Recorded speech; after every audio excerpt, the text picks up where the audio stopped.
You know what's amazing about camping? Just getting away from everything. No traffic, no work stress, no annoying notifications blowing up your phone.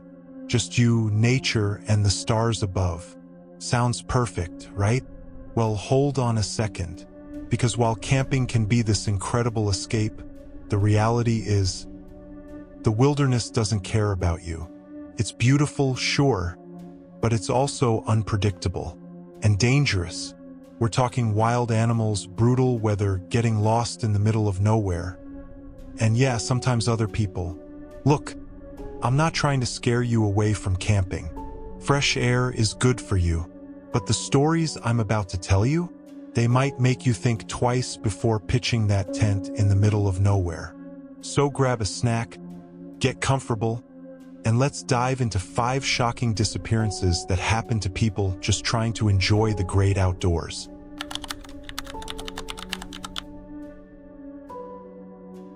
Alright, so some people like to camp solo. Me, I'd be terrified. But a lot of folks prefer going with friends or family, safety in numbers and all that. The Yeager family was so excited for their first ever family camping trip. Like, this was a big deal. Bill, the dad, literally took a month off work just for this adventure. His wife Marietta, her parents, and their kids. Everyone was pumped. It's June 24th, 1973. The Yeagers decide to camp at Missouri headwaters near Three Forks, Montana. Beautiful spot. They're tired from traveling, so they set up camp planning to head out early the next morning. But here's where things get horrifying. In the middle of the night, their 13-year-old daughter wakes up because she feels this draft, right? Cold air blowing in. She looks over and sees this huge hole cut into the side of their tent. Not ripped, cut, like deliberately sliced open. And then she realizes her little sister Susan, who's only 7 years old, isn't in her sleeping bag. She's just gone. Immediate panic. Everyone's up, searching, thinking maybe Susie wandered off to use the bathroom or something. But Bill, the dad, he knows something's wrong. He calls the police right away. When authorities arrive and see that cut in the tent, they know this isn't a lost child situation. Someone took her. The FBI and National Guard get involved immediately. We're talking boats, helicopters, search dogs, a massive operation. But despite all of that, nothing. Susie's nowhere to be found.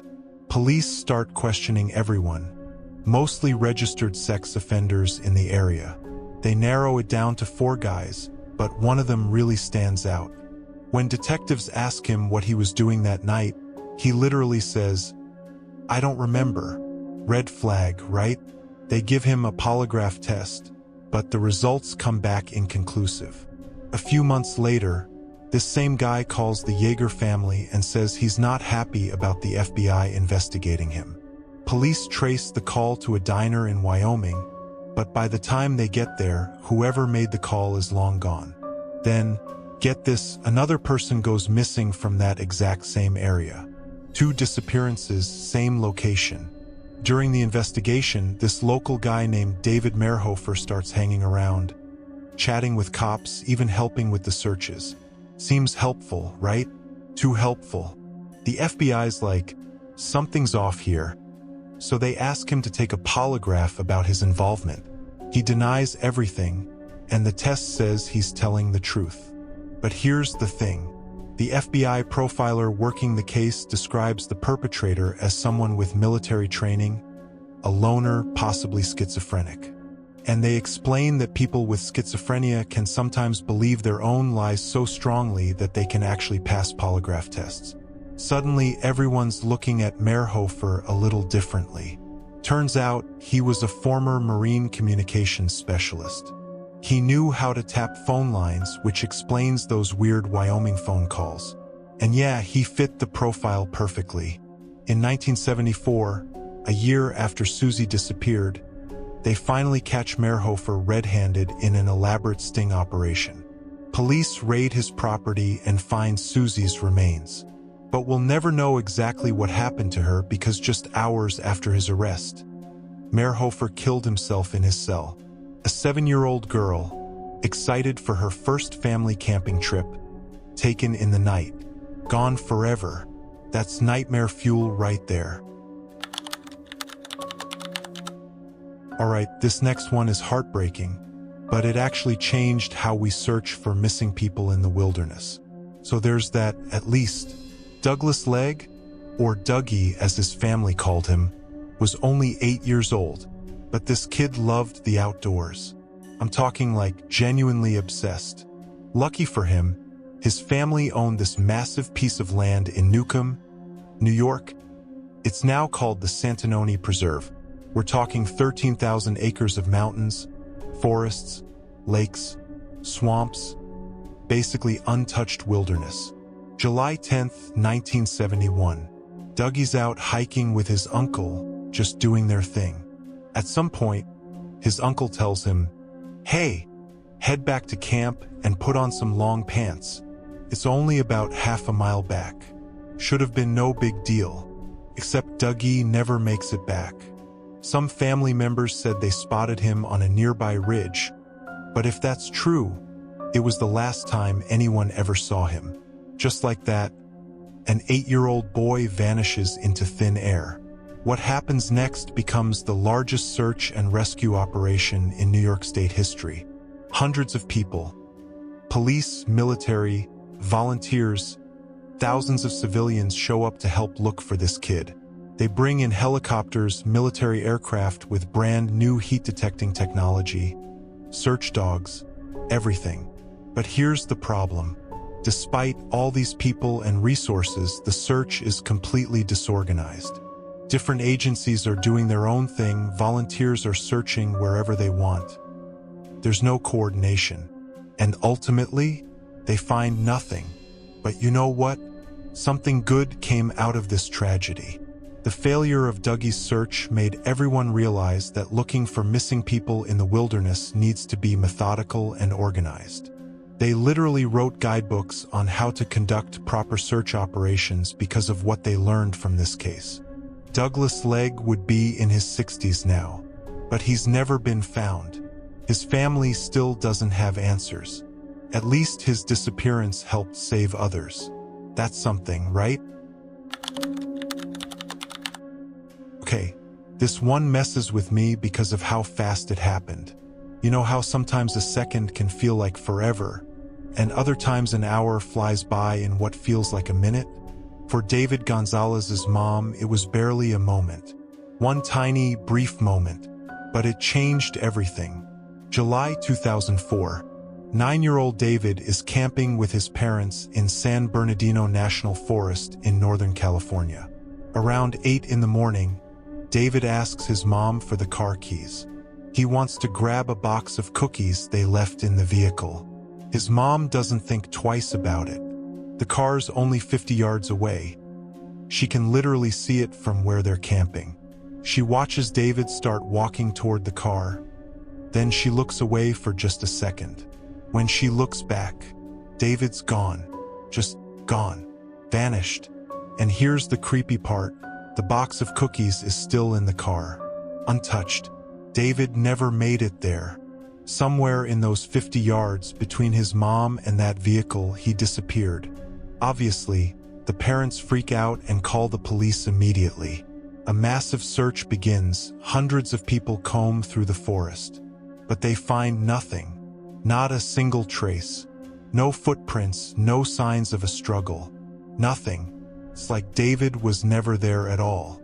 During the initial investigation, David's mom mentions seeing beige-colored trucks speeding out of the campground around the time David went missing.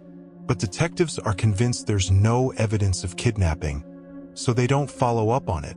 The search lasts over a week. Then it goes cold.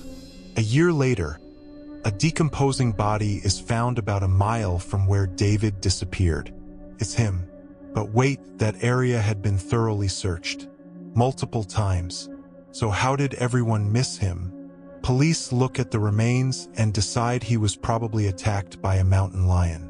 The marks on his bones suggest that, Okay, fair enough. They say his body was likely covered in leaves and branches, which is why searchers didn't spot him initially.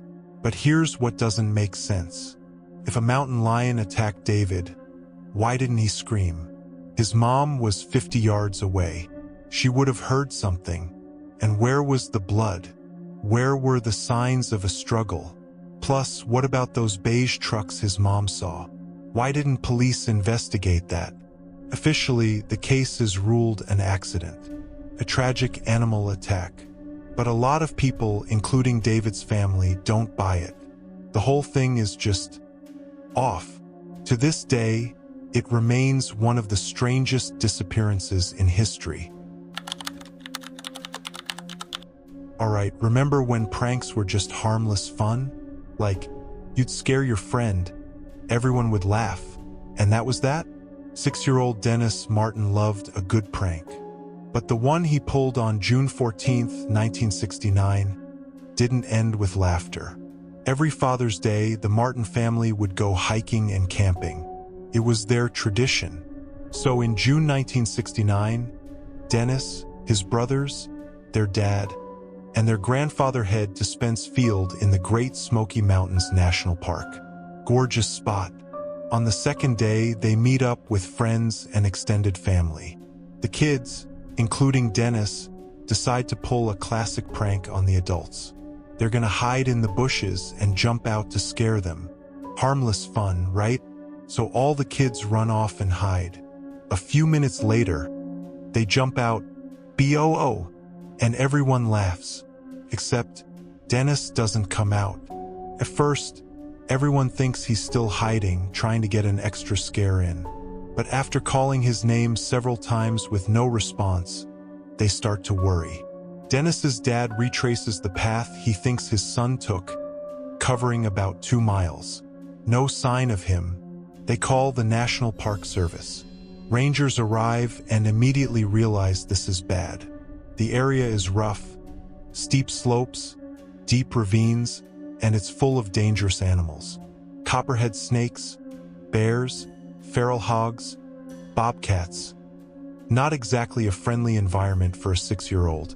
Oh, and then it starts pouring rain.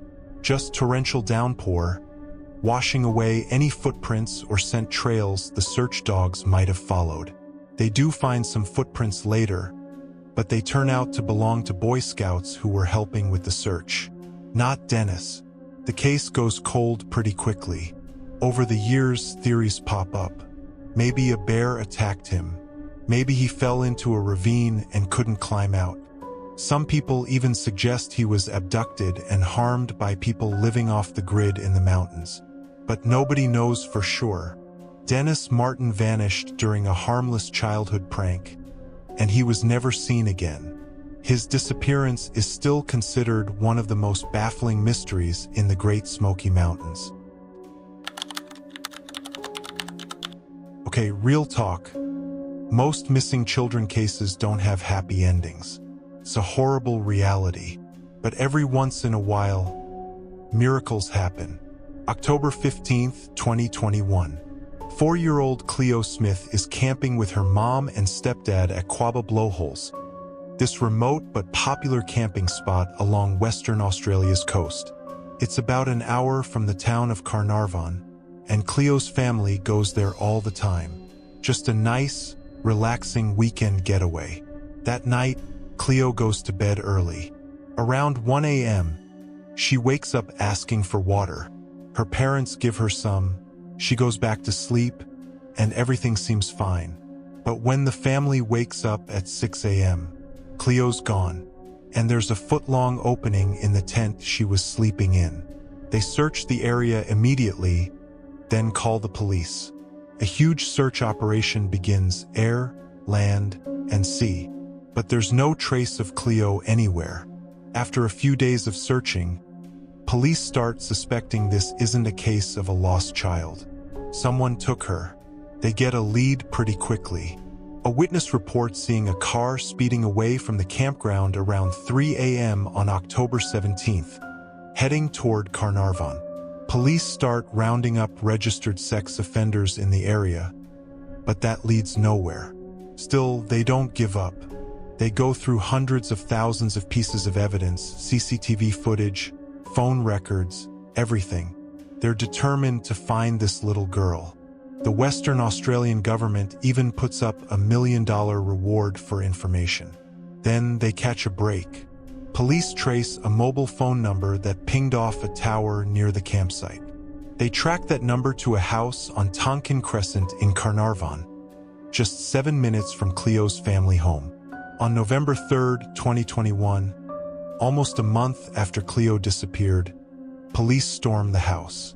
It belongs to a 36-year-old guy named Terrence Kelly.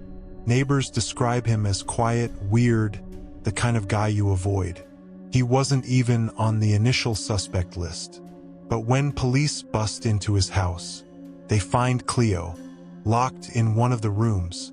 She's okay, not harmed, and she's reunited with her family that same day.